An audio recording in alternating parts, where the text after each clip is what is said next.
Nothing phone 2 अब कुछ ही दिनों में लॉन्च होने वाला है, लेकिन नथिंग फोन 2 के बारे में बात करते तो लगभग सभी चीजें बाहर आ गई, उसका डिजाइन से लेकर उसकी स्पेसिफिकेशन तक, इवन प्राइसिंग का आइडिया भी। और आपको ये भी बता सकता हूँ क्यों नथिंग जो है ना वो पुराने डिजाइन के ऊपर इतना ज्यादा फोकस कर रही है। तो सबसे पहले बात करते हैं कि नथिंग फोन 2 में नया क्या होने वाला है। 6.7 इंच का एमोलेड स्क्रीन होगी सेंट्रल पंच होल के साथ। इसके अंदर 120 हर्ट्ज का रिफ्रेश रेट होगा जो कि अडेप्टिव होगा, लेकिन LTPO डिस्प्ले नहीं होगा। इसके अंदर आपको स्नैपड्रैगन 8+ Gen 1 प्रोसेसर देखने को मिलेगा जो ऑलरेडी OnePlus 11R में आया है। लेकिन फिर भी बात की जाए तो जिस प्राइस पॉइंट पर नथिंग आएगा तो उस प्राइस पॉइंट पे एक अच्छी परफॉर्मेंस ये लोग डिलीवर कर सकते हैं। तो यहाँ पे 50+50 के डुअल कैमरा सेटअप होने वाले हैं और जो मेन कैमरा होगा वो होगा IMX 890, यानी कि IMX 766 आया था ना, उसका सक्सेसर यहाँ पे सोनी ने बनाया था। Ultra wide angle lens same JN1 sensor है और यहाँ पे 32 MP का सेल्फी कैमरा है, 4700 mAh की बैटरी है, सेम 33 वॉट की चार्जिंग है, डब्बे से चार्जर गायब हो जाएगा और जो कर्व गोरिल्ला ग्लास होता है ना वो आपको आगे और पीछे देखने को मिलेगा। और इसके साथ ही इसके मटेरियल्स में कुछ और प्रीमियमनेस डालने की कोशिश की गई है जिससे इसकी प्राइसिंग को जस्टिफाई किया जा सके। कुल मिला के जो फोन है इस फोन की कीमत 42-43,000 रुपीज तक जाएगी, यानी कि जब नथिंग फोन 1 लॉन्च हुआ था तो उससे आप 10,000 रुपए ज्यादा यहाँ पे ले सकते हैं। इसके साथ ही सॉफ्टवेयर में नथिंग OS 2.0 है और पीछे जो ग्लिफ लाइटिंग रहती है और वो हमने देख लिया कि पिछली वाली जैसी है, लेकिन इस बार कुछ LEDs के अंदर चेंजेस इन्होंने करे हैं। बेसिकली कुछ फीचर्स डालने की कोशिश करी, जैसे जोमेटो या उबर की ऐप के अंदर पीछे ग्लिफ से आपको पता चलता रहेगा एज अ प्रोग्रेस बार, और ऊपर से अगर किसी को खुद की कस्टम रिंगटोन बनानी है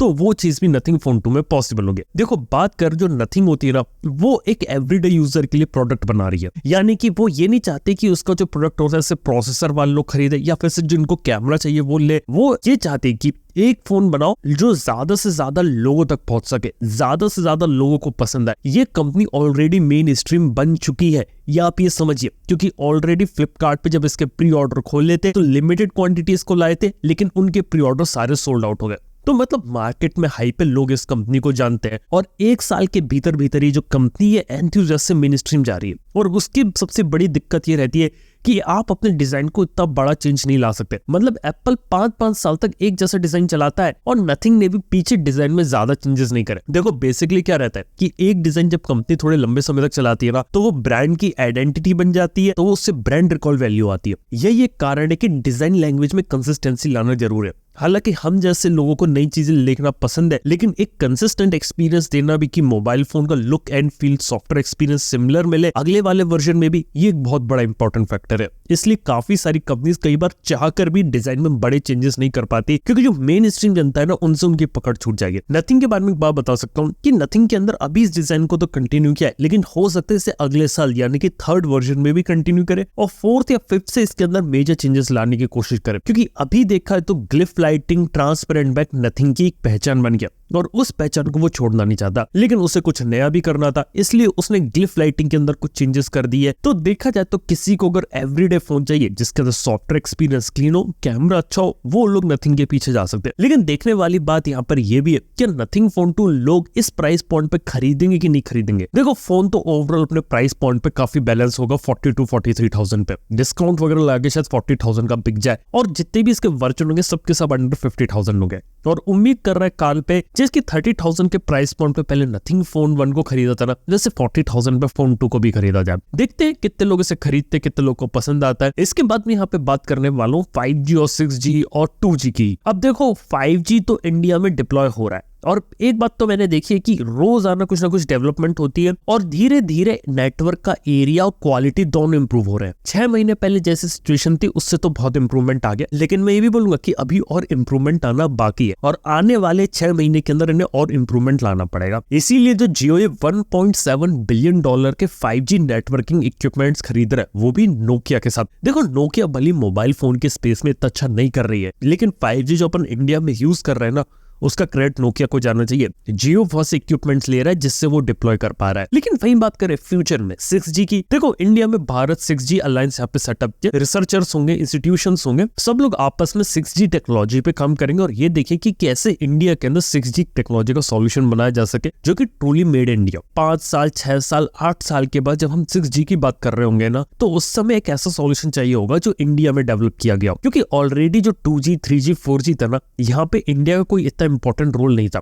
क्योंकि वहां पे जो टेक्नोलॉजी थी ना हमने बाहर दूसरी कंपनी से खरीदी थी। अब सोच रहे हैं कि इंडिया में भी जो कंपनीज है वो भी R&D पे इन्वेस्ट करें और ऐसे सॉल्यूशंस बनाए जो इंडिया में बने लेकिन पूरी दुनिया के अंदर यूज हो। आने वाले 7-8 साल काफी इंटरेस्टिंग हो गए टेलीकॉम स्पेस के अंदर। देखते कि इंडिया का जो 6G के अंदर कंट्रीब्यूशन होता है वो यहाँ पे कैसा रहता है। लेकिन अभी भी इंडिया में 250 मिलियन यानी कि लगभग 25 करोड़ 2G यूजर्स है जो कि 2G फीचर फोन चलाते हैं। और इसीलिए जियो ने इसी हफ्ते यहाँ पे 999 का जियो भारत V2 लॉन्च किया। बेसिकली एक 4G फीचर फोन है और इनका जो जियो फोन 2017 में आया था ना उसका सक्सेसर है, जिसके अंदर आपको 4G सिम चलेगी प्लस जियो के इंटरनेट से कनेक्ट कर पाएंगे। प्लस इसकी जो कीमत है वो 999 रखी गई है। मामूली 123 रुपीज का रिचार्ज उन्होंने रखा है जिसके अंदर 500 MB डेटा पर डे मिलेगा। प्लस इस फोन में FM रेडियो, कैमरा, UPI की ऐप के लिए जियो पे, साथ ही साथ जियो सिनेमा, जियो सावन जैसी एप्स को रखा गया है। जिससे जियो ये कोशिश कर रहा है कि जो 25 करोड़ लोग थे वो लोग अभी 4G स्मार्टफोन पर नहीं आ पा रहे तो उन लोगों के लिए 2G स्मार्टफोन को दिया जाए। इसके साथ ही ये भी पता चलता है कि जो 5G फोन है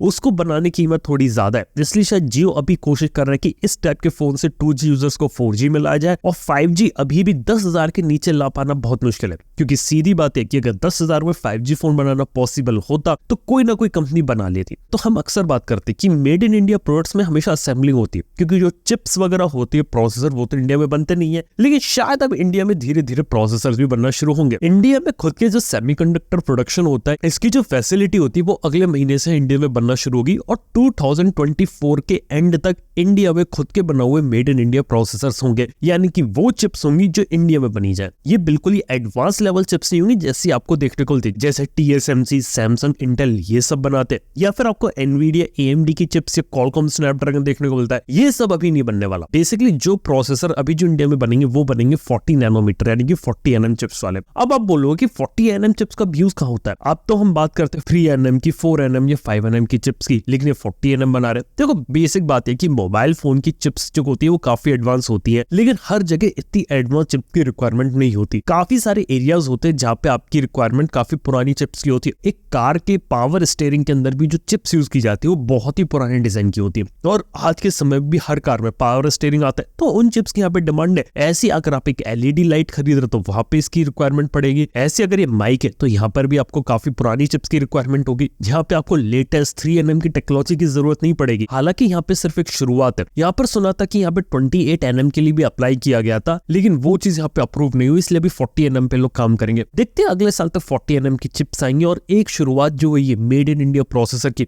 वो अब देखने वाली बात है कि आगे चल के कहां पर जाती है। और जाते जाते आपसे थ्रेड्स की बात भी कर सकता हूं। तो देखा है तो लग रहा है कि ज़करबर्ग एलन मस्क से थोड़ा ज्यादा इंस्पायर हो गया और उसने इंस्टाग्राम के अंदर थ्रेड्स को लिया है। बेसिकली थ्रेड्स एक सेपरेट ऐप है, लेकिन उसके लिए आपको इंस्टाग्राम का लॉगिन चाहिए। देखो पिछले 1 साल में ट्विटर बहुत ज्यादा कंट्रोवर्सी में रहा है, तो यहाँ पे मार्क ज़करबर्ग को लगा शायद ये एक सही टाइम है उसके एक ऐप को लाने का, और थ्रेड्स ये लोग ले आए। बेसिकली उन्होंने कुछ नहीं किया, ट्विटर को यहाँ पे कॉपी कर लिया विद बेटर UI के साथ और कुछ फीचर्स को यहाँ पे ले आए, लेकिन अभी भी सारी चीजें तैयार नहीं है। थ्रेड्स ऐप को आई हुआ 1 ही दिन हुआ है, लेकिन 1 दिन में बहुत तेज से यहाँ पे ग्रो कर गया। बेसिकली थ्रेड्स को जो मेन बेनिफिट मिल सकता है ना वो मिल सकता है उसके यूजर बेस से, लेकिन अब देखने वाली बात है जो थ्रेड्स है ये ट्विटर से कंपीट कर पाता है कि नहीं कर पाता। तो दोस्तों ये थी इस हफ्ते की कुछ टेक न्यूज। थैंक यू आपका वीडियो देखने के लिए। मैं आपसे मिलता हूं नेक्स्ट वन के अंदर। Good bye.